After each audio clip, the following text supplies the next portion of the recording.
Hello everyone, my name is Yedan Yin. I'm a mother of 2 boys. I'm a Tesla mom. I'm not driving one. I worked there before. Now you may think you know me for a little bit, but you actually don't.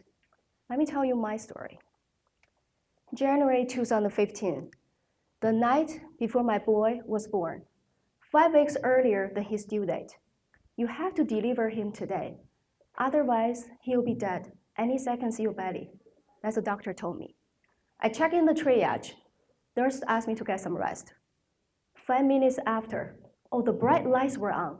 10 people rushed to my room. No time to explain, time to deliver. That's what they told me also. Okay.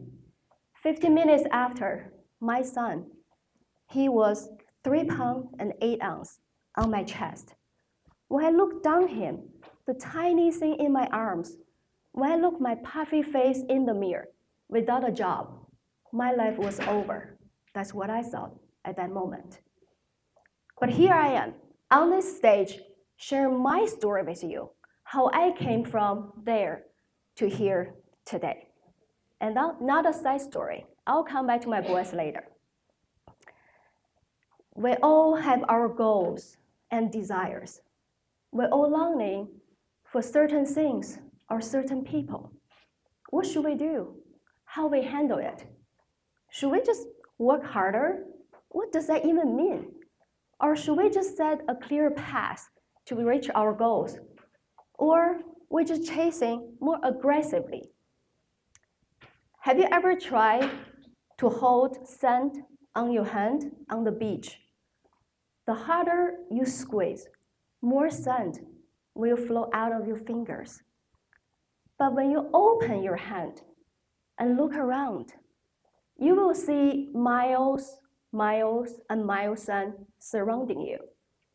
If it's yours, it will come to you. If it's not, just let it go. People often say, if you find the right balance, you got everything. I disagree. It's not about the balance. It's about sacrifice. You have to make choice. Either sacrifice this or sacrifice that. That's how you internally and eventually over a long period of time to have everything. That's how I stopped denying myself and fighting with myself internally. During those early days, I knew my family needed me. My baby needed me. So I chose to sacrifice my career. It's okay. I let my career go. But also, I kept my goal somewhere deeply inside my heart. So now let's talk about success. What does that mean? What is success? Your own AI startup IPO next week? Or you finish your first marathon? Or we never see blue dot screens on any computer? It's all different ways of defining success. But let me share my own successful running story with you.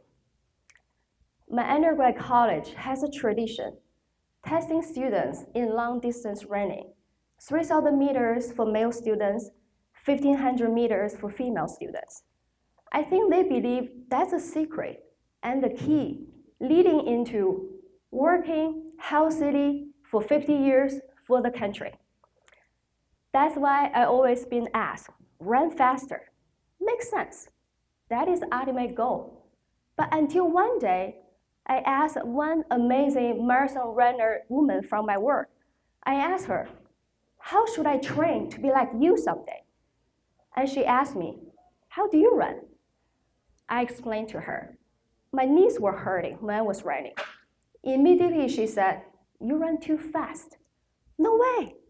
That was my first impression. I was slow, I was miserable. How can I be running too fast? No, she said. You are running too fast compared with yourself. I am running too fast compared with myself? That was an eye-opening moment to me. Since then, I never compare myself with anyone. I run at my own pace, and I enjoy running. So when my kids get older, I went back to work. I know I did not become someone 30 under 30 only because of my kids. We all know that. But that's okay for me. I have my own pace. I work hard. I start building my credibilities. I kept chasing new opportunities, and I never give up. Because I always know life is not a sprint. Life is a marathon. Now let's talk about effortless. When I say effortless, I didn't mean doing nothing. It's not like you sit on your lazy boy, get everything you want without doing anything.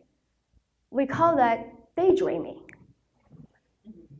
You still have to put effort into it. But there's a differences between persistent, dedicated, determined versus obstinate, willful, and inflexible. I think you start getting where I'm going here. Let me give you another story. Tom Platz, the legendary bodybuilder in the history. During his early days, he moved to California. He was training together with Arnold Schwarzenegger, his role model, 6 days a week, twice per day. But after a period of time, Tom realized he became smaller, weaker, and fatter. He was so depressed, so he quit for 3 weeks. But amazingly, after 3 weeks, he came back to gym. He became stronger and bigger. He can hold 180-pound dumbbell. Then he realized the way Arnold training wasn't working for him. He only can train 3 times or 4 times a week. That was his secret. That's how he became a legendary bodybuilder. He found his own pace, his own way to make things happen. That's how I find my own way, leading from there to here. Not as what I have pictured from point A to B, a straight line. It's more like this. And sometimes even going backwards. But that is okay. As long as you know where your goal is, you will map out your own path to your own success. So now, as I promised you, I'll come to my boys. It's a true miracle. You see a 3-pound and 8-ounce tiny thing growing into an 80-pound happy, active boy. That is my blessing, my life. Of course, there were many, many tough moments along the way, but there's something never changed.